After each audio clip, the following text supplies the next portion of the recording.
வணக்கம். நான் உங்க ஆகாஷ். இன்னைக்கு என்ன டாபிக் பார்க்க போறோம் அப்படின்னா டயபிட்டிஸ் மில்டஸ், அதாவது சர்க்கரை நோயை பத்தி தான் நம்ம இன்னைக்கு பார்க்க போறோம். இது எப்படி ஏற்படுது அப்படின்னா, நம்ம உடல்ல கணைங்கிற உறுப்பு இன்சுலின்ங்கிற ஹார்மோனை உற்பத்தி செய்யும்.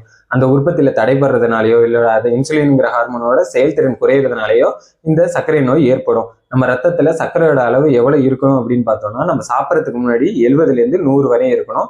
நம்ம சாப்பிட்டதுக்கு அப்புறம் 140க்கு குறைவாகவே இருக்கணும். இதோட அறிகுறிகள் அப்படின்னு பார்த்தோம்னா, அதிகமா யூரின் போவாங்க, தண்ணி தாகம் அதிகமா எடுக்கும், பசி அதிகமா எடுக்கும்.